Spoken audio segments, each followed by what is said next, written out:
Willkommen, Freunde der analogen Unterhaltung. Ja, der Pöppel ist aus dem Sack und wir wissen, wer dieses Jahr für Spiel des Jahres 2014 nominiert wurde, nämlich Splendor, Camel Up und Concept. Sicherlich zwei Kandidaten, die viele Leute auf der Rechnung hatten. Splendor irgendwie war fast schon festgesetzt.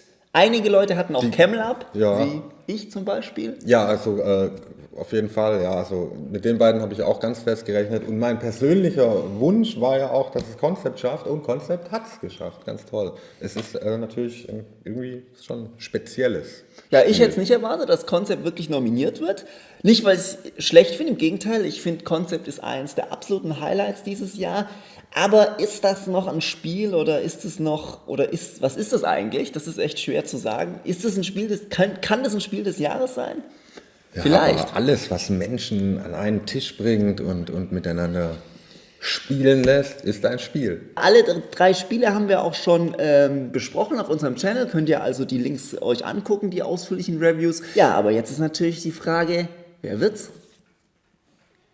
Ja, worum geht es in Concept? Concept ist im Prinzip, ja, was soll man sagen, so eine Art Rätselspiel. Es werden Begriffe erraten, aber dabei wird nicht gesprochen, nicht gesungen, nicht getanzt und nicht gemalt. Nichts von alledem, nein, sondern diese Begriffe werden anhand von Piktogrammen erklärt. Ein total innovatives Spielprinzip. Ich finde immer, es erinnert so ein bisschen daran, da hat jemand Sprachtests für Affen plötzlich in ein Familienspiel verwandelt. Und das ist natürlich eine Sensation. Es gibt dazu auch irgendein Punktesystem, aber das findet kaum Berücksichtigung. Und das führt mich auch gleich zu meinem Mini-Fazit. Ich habe das noch in keiner Runde gespielt, in der nicht irgendwann auf diese Punktevergabe verzichtet wurde. Am Anfang wollen alle wissen, wie funktioniert denn das und wie kriege ich jetzt die Punkte. Und spätestens nach einem Durchlauf am Tisch sagt man, ja, nee, komm, darum geht es jetzt wirklich nicht. Ich will einfach nur die Piktogramme lösen. Persönlich finde ich aber doch, dass es den Preis nicht so richtig verdient, kann ich gar nicht sagen. Ich finde eher, es ist nicht ganz angemessen, Concept den Preis Spiel des Jahres zu geben. Ja, weil es einfach irgendwie nicht so richtig für mich so ins Brettspiel, Familienspiel-Schema reinpasst. Ist die Zeit wirklich schon reif für ein Spiel, bei dem die Punktevergabe so sehr in den Hintergrund rückt, dass es sogar in der Anleitung erwähnt wird, dass die meisten Runden ohne Punktevergabe spielen? Also ich würde mich persönlich sehr freuen, wenn Concept Spiel des Jahres werden würde, weil ich persönlich liebe es wirklich und habe es in wahnsinnig vielen Runden gespielt und werde es immer weiter spielen. Aber ich weiß gleichzeitig auch nicht, ob die Zeit dafür schon reif ist, weil es bestimmt viele Runden gibt, die dann sagen, ja, wie gewinne ich da jetzt und was ist los und so, die da halt dann irgendwie vielleicht auch enttäuscht sind. Ist es noch ein Spiel oder ist es nicht einfach nur ein Puzzle? Da bin ich selber so ein bisschen hin und her gerissen. Deswegen persönlich würde ich, glaube ich, dem Spiel den Preis nicht verleihen, obwohl ich es auch echt brillant finde.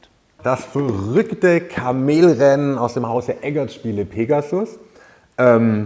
Es ist wirklich ein irrwitziges Kamelrennen, wo wir in die Rolle von Mitgliedern der ägyptischen Oberschicht schlüpfen, die auf den Wettbasar gehen und dann all ihr Geld verwetten auf den Ausgang von einem Kamelrennen. Und dieses Rennen ist eben so chaotisch, weil die Kamele sich übereinander stapeln können, sich mitnehmen können. Kann sich durch Blättchen da manchmal was in der Reihenfolge ändern. Also es ist wirklich, der Rennausgang ist in den seltensten Fällen früh vorherzusagen und in den meisten Fällen bleibt er bis zum letzten Moment chaotisch. Und das macht diese Wetterei auf den Sieger oder den letzten wirklich zu einer ganz witzigen und abwechslungsreichen Geschichte. Und das sind die ganz starken Momente von Camel Up, wenn sich alles nochmal auf den Kopf dreht, wenn todsicher geglaubte Wetten plötzlich zu Niederlagen werden. Dann macht es am meisten Spaß und dann wird auch herzhaft gelacht. Es mag einige Partien geben, in denen sich das Feld dann doch früh auseinanderzieht und dann ist es halt nicht ganz so witzig, aber dann spielt man halt einfach gleich nochmal. Ich finde, es ist von allen, nicht nur nominierten Spielen, sondern einfach von allen Spielen dieses Spielejahrgangs 2013, 2014 einfach das Familienspiel mit dem größten Spaßfaktor, mit der größten Spielerunde, auch etwas, was ich finde, was echt preiswürdig ist. Man kann dieses Spiel ja bis zu 8 Personen können da am Tisch sitzen und da mitwetten. Ist jetzt auch nicht mega innovativ, aber es ist einfach so sympathisch und schön umgesetzt und macht einfach so viel Freude beim Spielen, dass es das einfach wirklich verdient hätte. Ja, und dann haben wir noch Splendor von den Space Cowboys. Ein Spiel, bei dem wir Edelsteinhändler verkörpern, im Wesentlichen aber ein abstraktes Spiel, bei dem es darum geht, bestimmte Karten mit bestimmten Farbwerten und bestimmten Siegpunktzahlen zu sammeln. Wir haben eine Währung mit verschiedenen Farben und hier geht es im Endeffekt darum, einfach die richtigen Kombinationen aus Edelsteinen zu bekommen, damit die richtigen Karten zu kaufen und dann die entsprechenden Siegpunkte zu generieren. Die Regeln passen auf eine Doppelseite, kann man auch jedem erklären und spätestens nach einer Partie fühlt man sich da auch zu Hause und weiß dann irgendwie, wie der Hase läuft. Ein Spiel, was nicht ganz einfach ist, da steckt ein bisschen mehr drin, trotzdem ist es definitiv zugänglich auch für Familien, deshalb sicherlich auch korrekt hier, dass es für Spiel des Jahres in Betracht kommt und nicht Kennerspiel. Aber ich glaube, das ist auch so ein bisschen der Haken an diesem Spiel, dass auf der einen Seite ist es halt so ein Kennerspiel light und auf der anderen Seite ist es halt doch sehr abstrakt. Also es ist halt...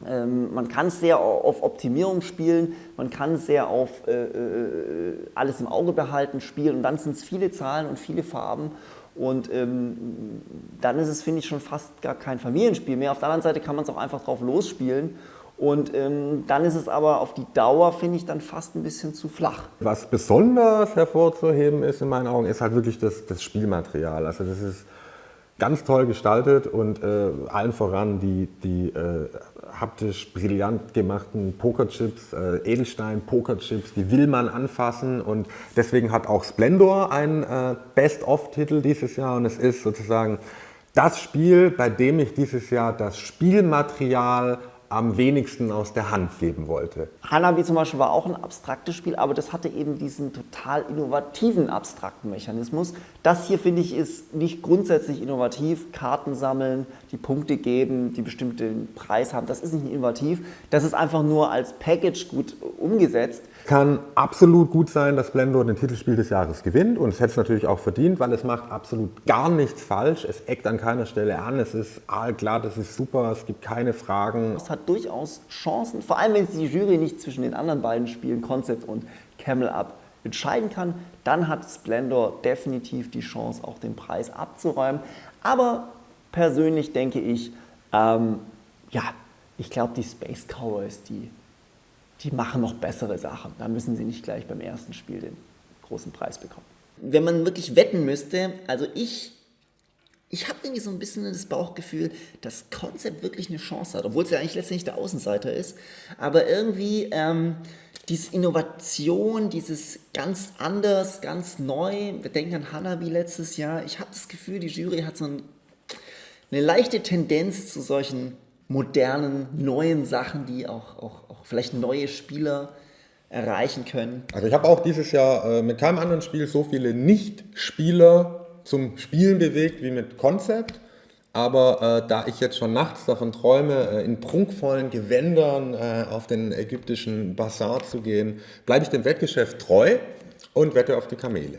Ja, wäre auch mein Herzkandidat, ohne Zweifel. Und wenn die Jury sich einfach partout nicht entscheiden kann zwischen Innovation und Kamelen Und Witz vielleicht? und Witz vielleicht, ja, Dann genau. nehmen sie halt Splendor. Dann nehmen sie halt Splendor, da können sie echt nichts falsch machen. Oder vielleicht doch gerade deswegen was falsch machen, weil es halt einfach irgendwie, es ist irgendwie zu perfekt, finde ich. Als Spiel des Jahres ist es einfach zu glatt. Aber das ist nur meine persönliche Meinung.